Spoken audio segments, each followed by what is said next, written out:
están conectados con nosotros también, ¿verdad? Por Facebook, hermano, y por YouTube.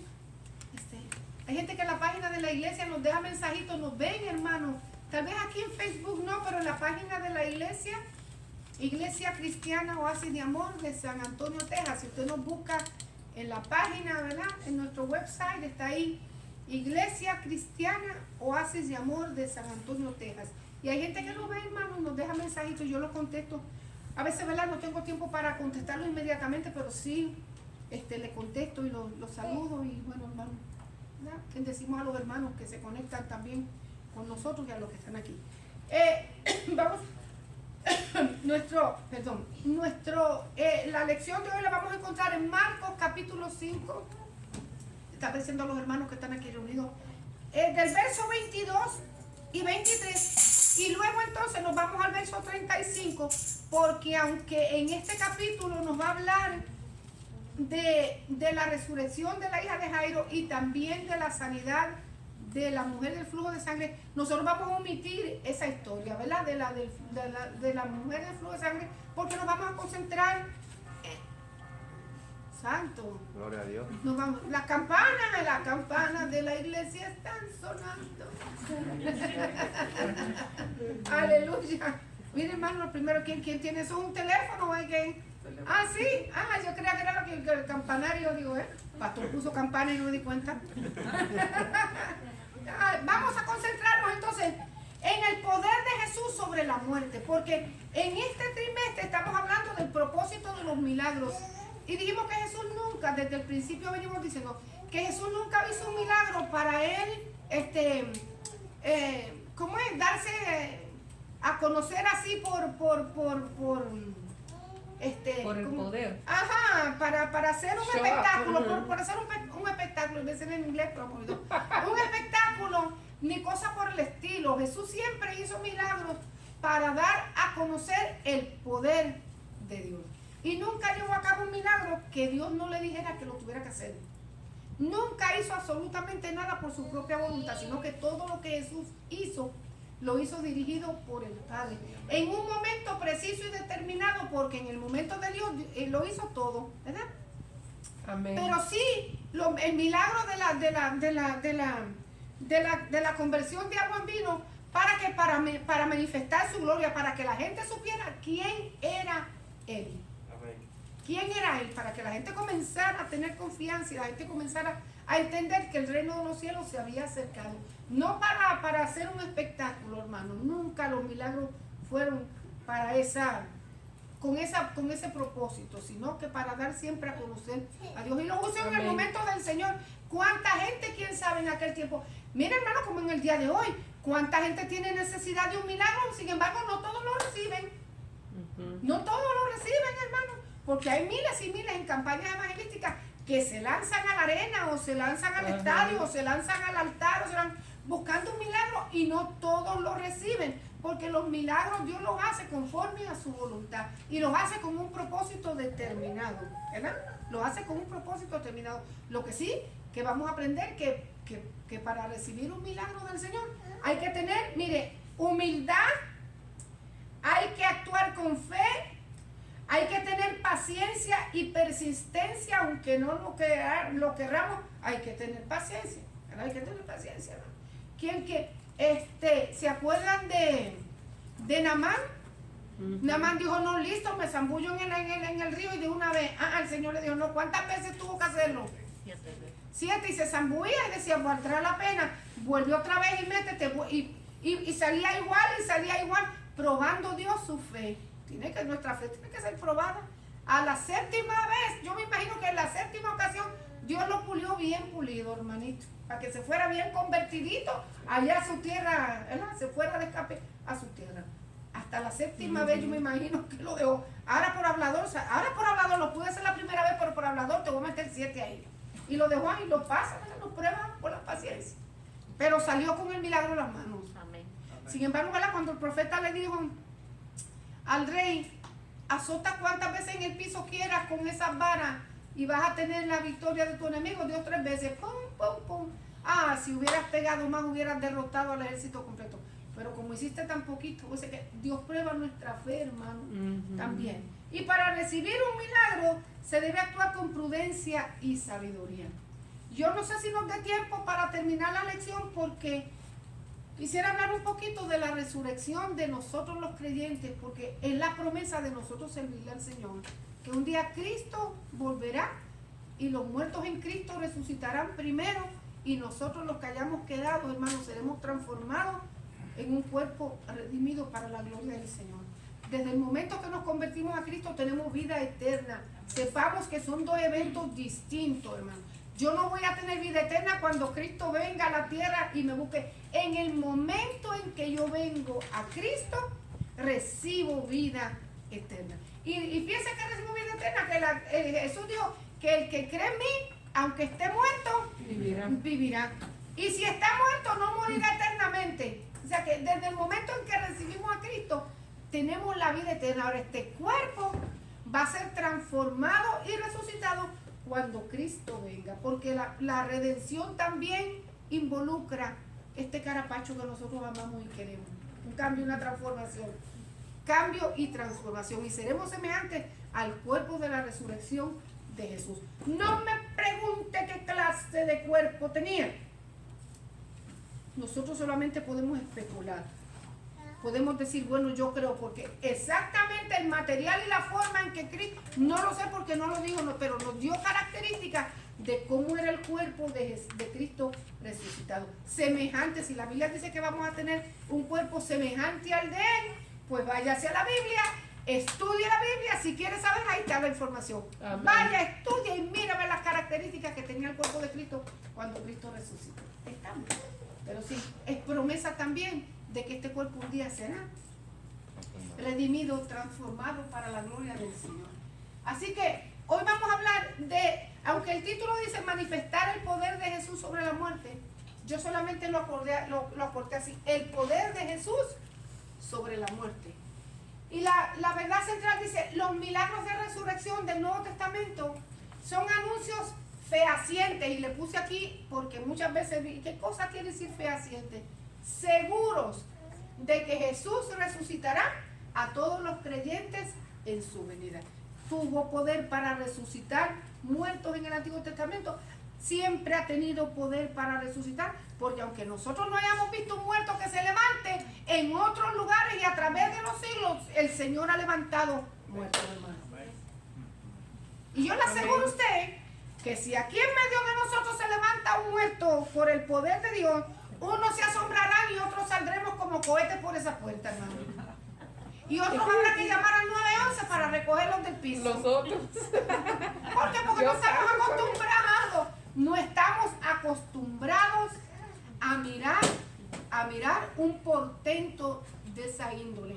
Pero hay lugares, y en toda la historia ha habido pueblos que sí han visto milagros portentosos del Señor, más están acostumbrados.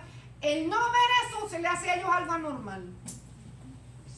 Si quieren un ejemplo, no hace mucho, en el siglo pasado, ¿verdad? En los 1900, le hace el libro Como un viento recio. Como un viento recio, el avivamiento que hubo en Indonesia. Esa gente miraba milagros todos los días. Todos los días, veía milagros maravillosos todos los días. Para ellos era algo. No ver un milagro cuando la iglesia se reunía era algo extraño. Señor, ¿qué está pasando? Algo está sucediendo. Porque eso fue lo que impulsó el avivamiento en Indonesia. Las manifestaciones gloriosas de los milagros que Dios hizo entre aquel pueblo y que se dieron a conocer en todo el mundo. Era todo el mundo cristiano, porque el mundo que no conocía a Cristo pues no sabe, pero en el mundo cristiano, exacto, ¿ok? Entonces las enseñanzas de la lección, la primera que nosotros vamos a aprender es esta: para recibir un milagro, se debe actuar con fe y con humildad. Dios prepara el corazón del ser humano para que sepa a quién acudir en el momento de angustia. Dios prepara el corazón del ser humano para que el ser humano sepa a dónde buscar refugio cuando tiene un momento de angustia, de tristeza y dolor. Mentira que haya gente atea, porque cuando se le aprieta el zapato al ateo, ¿a dónde piensan? Ay, habrá el Ser Supremo. lo llamarás el supremo, lo que sea, el creador del universo, pero acude a dónde? Al cielo. Tal vez no lo exprese con su boca para que nadie lo escuche, pero en su corazón, hermano, es que la imagen de Dios está en el hombre y el hombre no puede negar la grandeza y la misericordia del Señor. Dios prepara los corazones. Vamos a hablar entonces de este hombre que se llamaba Jairo. Dice, pasando otra vez, perdón, Jesús en una barca al otro lado, pasando otra vez Jesús en una barca a la otra orilla, se reunió alrededor de él una gran multitud y él estaba junto al mar. Jesús había ido a Gadara y ahí había libertado al endemoniado gadareno, ¿verdad? Y Gadara quedaba en un lado del mar de Galilea y Capernaum quedaba al otro lado, ¿verdad? Entonces, Jesús se había movido para Gadara para libertar a aquel hombre y ya de ahí ministró. Y acuérdense que lo echaron de ahí de Gadara, que sí, porque los gadarenos no estaban acostumbrados a ver milagros. Y Jesús obró la obra que hizo, llevó a cabo la obra que el Señor le dio con aquel hombre y se regresó otra vez a Capernaum, porque aunque Jesús no era de Capernaum, hizo Capernaum el centro de operación de su ministerio, ahí en Capernaum, porque allí en donde él vivía, en Galilea, nadie creía en él. Nadie, no hay profeta con honra en su propia tierra, ¿verdad? Bueno, y este no es el hijo de José, y este, pues sí, nosotros lo conocemos en la familia. ¿Y de dónde sale este profeta este? No pudo, ¿viste? Porque no creyeron en él. Pero de Capernaum él sí se movía, ¿verdad? Arriba y hacia abajo, llenando todo el área conocida con el evangelio que él traía de parte del Señor. Ahí se estableció ahí en Capernaum. Y ahí en Capernaum dice, vino uno mientras él estaba ministrando, porque Jesús no se escondía, abiertamente él hablaba y ministraba. Y dice, vino uno de los principales de la sinagoga, llamado Jairo, y luego que le vio, se postró a sus pies. Y le rogaba mucho diciendo, mi hija está agonizando. Ven y pon las manos sobre ella para que sea salva y vivirá. Si usted ha leído la lección, bueno, el que tiene el expositor, un principal de la sinagoga era alguien mucho más importante que el rabino de la sinagoga. El rabino era el que ministraba y le daba las oportunidades a los otros maestros de poder enseñar. Pero el principal de la sinagoga, pudiéramos decir que era como los supervisores de los rabinos. Era un hombre importante, era un hombre conocido, y según la lección posiblemente había escuchado a Jesús en muchas ocasiones exhortar la palabra del Señor adentro de la sinagoga, porque Jesús era considerado un rabino importante en aquel momento. ¿Por qué? Porque tenía popularidad, porque hacía milagros, porque la gente lo seguía, porque tenía un mensaje distinto. Y Jesús acostumbraba, ojo, a ir a la sinagoga los sábados. Para aquellos creyentes que no van a la casa del Señor, Jesús acostumbraba a ir a la sinagoga los sábados. ¿A qué? A enseñar la palabra de Dios. Y también a suplir necesidades, porque allí, en la sinagoga, el Señor llegó a hacer milagros. Un milagro que llegó a hacer en la sinagoga. A ver, ¿quién se acuerda? Un milagro que llegó a hacer en la sinagoga. Y era la sinagoga del lugar donde él vivía. ¿El de la mano seca? El hombre de la mano seca. De seguro que Jairo estaba allí y lo vio, porque Jairo tenía que estar presente. Jairo tenía que estar presente porque era principal, o sea, una de las personas más importantes adentro de la sinagoga. Y había otros milagros también que Jesús hizo, que también Jairo miraba, o sea, Dios estaba preparando el corazón de Jairo, porque a Jairo le iba a llegar el momento de la prueba y la dificultad. Y Dios brega con el ser humano así. A veces no nos damos cuenta. Dios nos bombardea con su palabra y escuchamos aquí y escuchamos allá y nos manda y en la radio y en la televisión. ¿Por qué? Porque Dios sabe que en un momento determinado nosotros vamos a necesitar fe para poder afrontar el momento de crisis que nos espera. Yo no sé, la Biblia no dice si la hija de Jairo ya estaba enferma de antemano o que en ese momento le surgió la gravedad. La cuestión fue que definitivamente definitivamente Jairo guardaba en el corazón la palabra que Jesús hablaba. Porque acuérdense que Jesús hablaba con autoridad y a la gente que estaba en la sinagoga le impresionaba la autoridad con la que Jesús hablaba la palabra. Jesús decía cosas que nadie se atrevía a decir. Jesús hacía amonestaciones que ningún rabino de su tiempo se atrevía a decir. Y hacía cosas que nadie pudo hacer porque nadie tenía la autoridad que tenía él. ¿Por qué él tenía la autoridad? Porque él fue el Dios de la palabra. Él fue el que trajo la palabra. La Biblia dice que todas las cosas fueron hechas por él y por medio de él y para él. O sea que cuando Jesús hablaba con autoridad y la gente se quedaba anonadada, porque decía, nunca nadie había hablado como ese hombre, jamás. ¿Y qué es lo que estaba exhortando? La palabra de Dios. ¿Por qué? Porque estaba enseñando que el reino de Dios se había acercado. De seguro que tantas ocasiones que Jesús había manifestado la palabra y Jesús había hecho milagros en la sinagoga, ya Jairo tenía un conocimiento y sabía que en este hombre se puede confiar. En este hombre hay algo que no es de esta tierra. En este hombre Dios se manifiesta. Este es el santo de Dios. Tal vez no lo había podido expresar porque se iba a buscar un lío con los rabinos en aquel entonces, hermano. Y se iba a buscar un lío con los saduceos y con los fariseos y con todos los feos que estaban allí. ¿Verdad que sí? Se iba a buscar un lío. Tal vez no lo podía expresar, pero Dios empieza la obra en el corazón del ser humano. Le llegó el momento de dificultad. ¿Y qué hizo Jairo? Inmediatamente que escuchó que Jesús estaba de vuelta en Capernaum para buscarlo. Y yo me imagino que entre la multitud, porque a Jesús lo perseguían miles de personas, multitudes de gente lo perseguían. Fuera por los panes, fuera por los peces, fuera por el milagro, fuera porque la palabra le alimentaba, fuera porque los llenaba, fuera por lo que fuera, la gente lo seguía. Y acuérdense que entre medio de la visita de Jairo, también estaba aquella mujer luchando para llegar a la multitud. Le costó trabajo, pero tal vez a Jairo no le costó trabajo porque todo el mundo lo conocía. Todo el principal de la sinagoga tal vez le llegó cerquita de Jesús. La cuestión fue que cuando llegó allí, fíjense la actitud que tomó, que fue lo que al Señor lo tocó. Claro, ya Dios estaba tratando con el corazón de este hombre. Para recibir un milagro se debe actuar con fe y con humildad. ¿Qué fue lo que Jairo hizo uso de qué? De la humildad.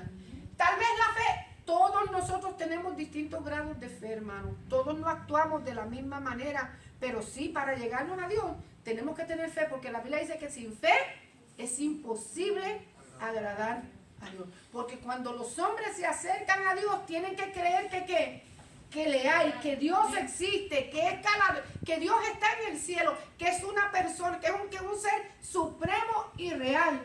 Y no solamente que es supremo y real, sino que si yo le pido con fe, Él me va a dar lo que yo necesito. Claro, conforme siempre a su voluntad. ¿Qué hizo con humildad? Se postró. Y yo me imagino que para Jairo, el postrarse de rodillas delante de Jesús, a la vista de los demás, fue algo serio.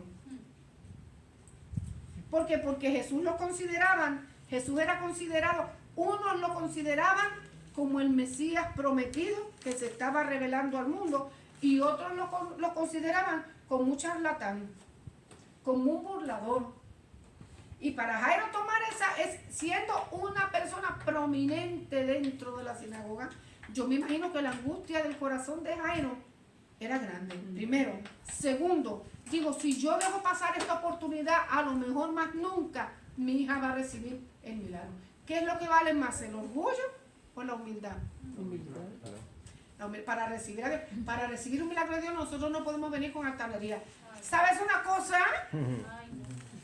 ¿Y cuánta gente es así, hermano? ¿Cuánta gente hace así? ¿Verdad? ¿Cuánta gente con actitud toma una actitud porque yo me lo merezco?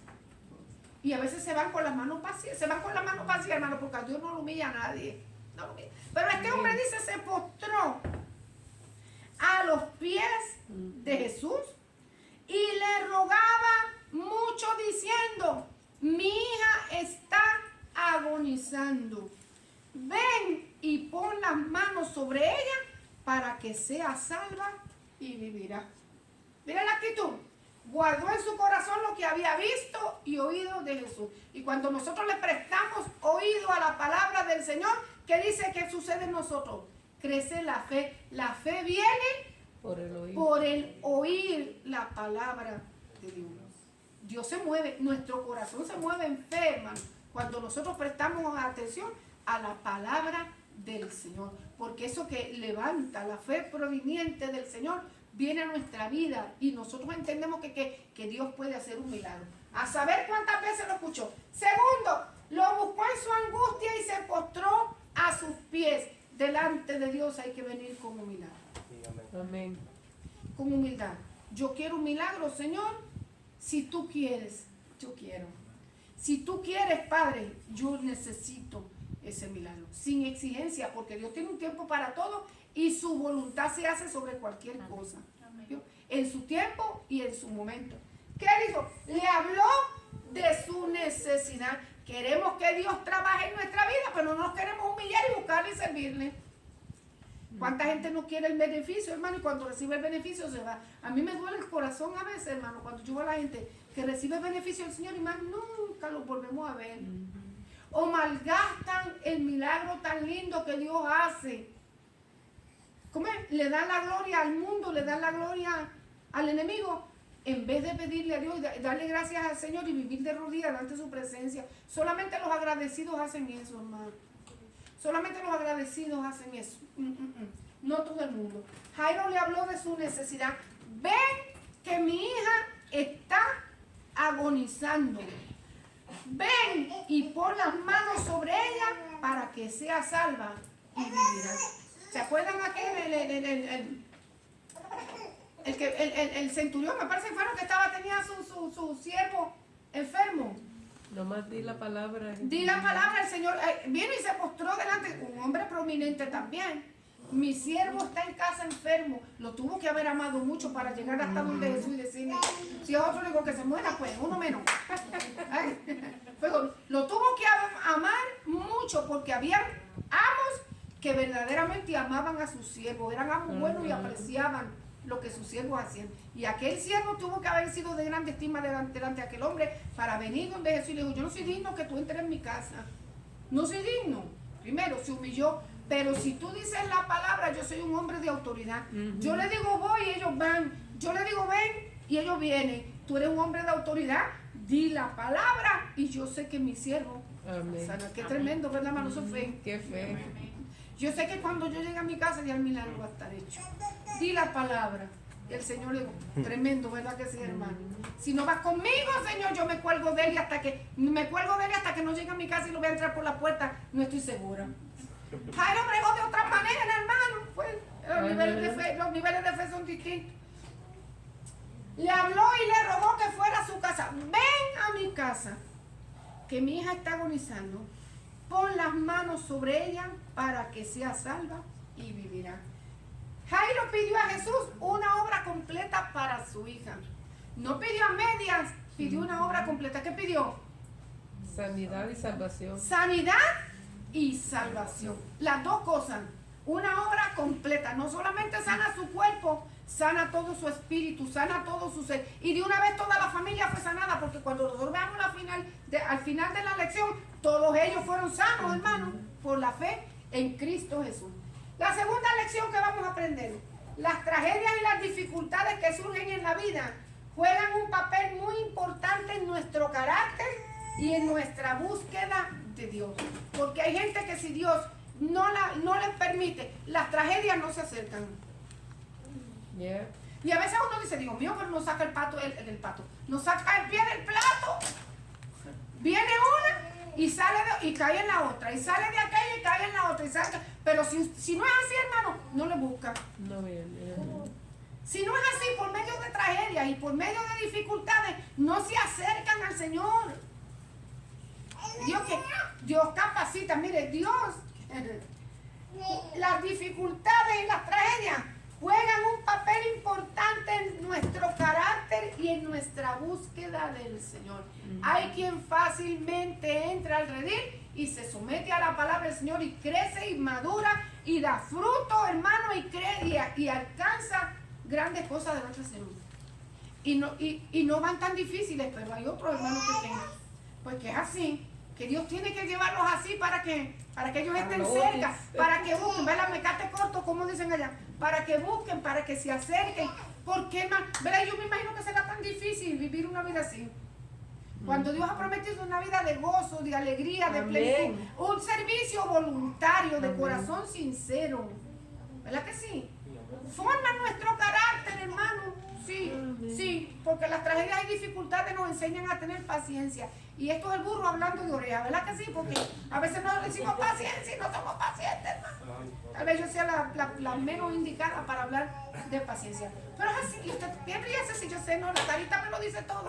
Usted tampoco es muy paciente, así que no se haga. Fíjate. Pero por medio de las tragedias tenemos que esperar. Hay cosas que Dios no las da inmediatamente, hay otras cosas que la paciencia se nos pule a través del proceso. La paciencia se nos pule a través del proceso. Todos nos enfrentamos a momentos de angustia. Todos los seres humanos, cristianos o no creyentes, todos en un momento determinado nos vamos a enfrentar a un momento de angustia. Pero mientras los cristianos sabemos a dónde acudir en el momento de dificultad, hay mucha gente que no sabe qué hacer. Y se desesperan y pierden el norte y se entristecen, se angustian. Hay quienes buscan el escape, la escapatoria más fácil de su situación. Hay quien no pueden más y dicen, no, se entregan, hermano, se quitan hasta la vida porque no pueden con la situación difícil, no pueden con ese momento difícil. Si ellos supieran que en Cristo hay reposo, hermano. Amén. Porque cuando nosotros estamos angustiados y buscamos al Señor, qué paz viene al corazón. Amén. Yo no le digo que no nos desesperamos, sí hay momentos que nos desesperamos, somos seres humanos. Amén. No sabemos qué hacer, pero inmediatamente que nosotros nos sometemos al Señor y le buscamos y nos dedicamos, hermano, viene la paz, viene el gozo, viene la alegría, viene la certeza de que el Señor está en el control de toda la situación. Yo voy a salir adelante. ¿Quiere un momento más difícil que el que este hombre estaba? ¿Tener un hijo grave? Tener un hijo en una situación como esta, hermano, que estaba agonizando. Es más, mire, mientras él hablaba con el Señor, llegó un mensajero y le dijo, ya no molesten más, ya la muchachita murió. ¡Uy, qué golpe, hermano!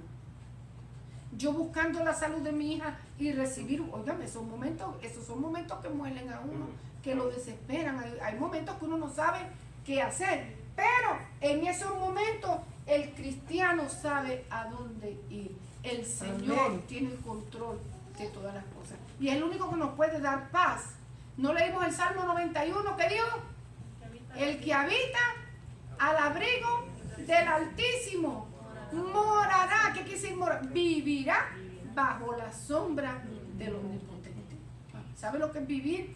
Con la certeza y la seguridad de que pase lo que pase, mi Padre tiene cuidado de mí, mi Padre va a estar al tanto de mi necesidad y la va a suplir. Óigame, hermano, no puede, ya le digo, podemos perder a veces el norte, pero cuando caemos en tiempo decimos, papá, usted tiene el control. Las palabras de Cristo son un torrente de esperanza para un corazón abatido y angustioso. ¿Qué le digo? Mire, dice, fue pues Jesús con él y le seguía una gran multitud y le apretaban. Jesús casi no se podía mover. La multitud iba detrás de Jesús. Nosotros vamos a omitir, ¿verdad?, la historia de la mujer de flujo de sangre. Y nos vamos a ir directamente al verso 35. Dice, mientras aún Jesús hablaba, vinieron de la casa del principal de la sinagoga diciéndole a Jairo, tu hija ha muerto, ¿para qué molestas más al maestro? Pero Jesús, luego que oyó lo que se decía, dijo al principal de la sinagoga, no temas, cree solamente. Las palabras de que Jesús le habló a este hombre fueron un torrente de esperanza para el corazón abatido y para nosotros también, hermano, porque esta palabra es para nosotros. Cuando viene un momento difícil, esta palabra se convierte en un rema en nuestra vida y podemos confiar de que el Señor está a nuestro lado y nos vaya a sacar adelante. Amén. No temas. Era desalojar el miedo del corazón. No hay cosa que nos petrifique más que el miedo, hermano. No hay cosa que le quite más el gozo a la gente que el miedo. No hay cosa que el miedo hunde a la gente en la miseria. Le quita el gozo, le quita la alegría, le quita la fuerza, lo deprime, le quita la visión, le empaña la vista. No sabemos qué hacer, no sabemos qué va a pasar con el futuro de nosotros. Lo primero que Jesús le dijo a Jairo: llegó la mala noticia, no temas. Cree solamente en ese momento de angustia. Pues si el Señor está ahí, te lo está diciendo. Cree solamente. Descansa en la confianza que Dios da. Eso es creer, hermano. ¿Qué dice la certeza? La fe es ¿qué? La certeza de lo que se espera y la convicción de lo que no se ve. No todos los creyentes, hermano, pueden tener, pero no tienen una revelación de la verdadera fe en Jesucristo. Porque eso se desarrolla, la fe en nosotros se desarrolla teniendo una comunión íntima con el Señor. No es por decirlo, es la fe, la certeza de lo que se espera, la convicción de lo que no se ve. Cuando me aprieta el zapato no sé ni qué es la certeza ni la convicción, mucho menos. Pero yo aprendo certeza y aprendo convicción a medida de que yo vivo una vida de relación íntima con el Señor, de búsqueda, de tomar tiempo en su palabra, de estar a tiempo, de tomar un tiempo, hermano, estando delante de su presencia. Así como se desarrolla la fe en nosotros, hermano, no solamente oyendo y mirando, sí, el oír trae a nosotros fe, pero cuando oímos con atención, porque a veces oímos pero no escuchamos, y son dos cosas distintas. Oír, yo oigo miles de cosas, ahora mismo estoy oyendo hasta el aire acondicionado, aquí no le estoy prestando atención, pero escuchar es que prestar atención detenidamente cuando yo presto atención detenidamente a la palabra de Dios, surge en mí la fe y se desarrolla. Y yo digo, caramba, ¿verdad que sí? Porque eso es el trabajo del Espíritu Santo, desarrollar en nosotros la fe de acuerdo a la atención que nosotros le prestemos a Dios. Porque los milagros los recibimos porque por medio de la fe, hermano. Si yo no tengo fe, Dios puede hacer un milagro en alguien que se está muriendo. Tal vez esa persona no tiene fe, pero el que se acuerdan los 4 que llevaron al amigo, al primo, al socio, al que fuera, lo llevaron. Por fe. Tenía fe. Tenía fe. De aquí tú sales caminando porque sales caminando. ¿Por qué? Porque Jesús está ahí. No podemos entrar. Oye, eso no es problema. Vamos a ver cómo te metemos, pero te metemos ahí adentro. Le rompieron el techo y el Señor dijo, tremenda fe. Esta gente tiene fe, lo cargaron. Si no hubieran tenido fe, el milagro no se hubiera dado. No se hubiera dado, hermano, porque hay gente que prueba a Dios, pero no lo prueba de una forma positiva. Lo prueba de una manera negativa. A ver si es verdad que tú lo haces. ¿Usted cree que todos los que vienen a buscar un milagro, hermano, vienen con un corazón humilde y sencillo, en fe y en humildad? Yo sabía que no. Por eso que no recibiste nada, porque como ya venías con un corazón de antemano predispuesto a rechazar el milagro de Dios, Dios no lo hizo. No lo hizo. ¿Se acuerdan aquel hombre que llevaba 38 años ahí tirado, paralítico, ahí todos los días? Uy, de aquí a que Dios me llegue allá, qué fe. Uy, es que cuando el ángel viene, mueve. ¿Cuánto tiempo llevas aquí? Le decía el Señor. Aquí las aguas que hay. Uy, 38 años. Yo me imagino la conversación. 38 años en este carro. 38 años me da un ataque. 38 años ya desde los 20. ¿Qué va? Ya yo me dice, Señor, o me sana o me lleva. Punto. Bien radical, hermano. 38. No, pero, y ese no es el problema, 38 años. El asunto es que cuando se mueven las aguas, todo el mundo corre y de aquí a que yo llegue, yo no llego más nunca. No voy a llegar. Hubiera quedado en la orilla ahí para los niños. Ya, yo me hubiera arrastrado a la orilla, hermano. Que yo estoy aquí esperando que todo el mundo entre. De alguna manera yo paro a alguien, llévame allí, tírame en la orilla y cuando se muevan las aguas me sumo de cabeza como sea. Me doy vueltas y caigo. Eso es fe. No me va a caer del cielo el milagro. Uno tiene que poner. Si Jairo se hubiera quedado en su casa a esperar que Jesús hubiera ido allá, su hija se muere definitivamente, hermano, y más nunca lo hubiera visto. Pero él tomó acción, porque hay veces que hay que tomar acción, hay que accionar, hermano. Él oyó que Jesús estaba en Capernaum. Este es el hombre que yo estaba esperando. Y quién sabe, hermano, si desde que su hija cayó en gravedad, él buscó a Jesús y se enteró de que Jesús no estaba en Capernaum. Y lo esperaba y lo buscaba. Quién sabe, hermano, porque la Biblia no nos lo dice. Pero cuando yo tengo necesidad, yo me muevo.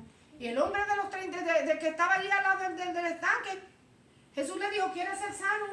Y yo, ¿quieres ser sano? Él no era boricua, pero bueno, así, ¿quieres ser sano? ¿Quieres ser sano? Pero todavía le pregunto eso, es que no tengo quien me meta al agua. Óigame, hermano. ¿Quieres ser sano? Es que no tengo quien me meta al agua. ¿Quién está hablando contigo, Dios mío? Si no has oído de la fama que el reino de los cielos está cerca, aquí está el que te puede sanar. Es que no tengo quien me meta al agua, no necesitas que te meta al agua. Tienes fe, levántate. Toma tu tareco, tus matules y vete a tu casa. El ciego sí tuvo fe, ¿verdad? Porque él gritó. Desde allá, desde que oyó Bartimeo el ciego, mire, desde que él oyó la multitud, hermano.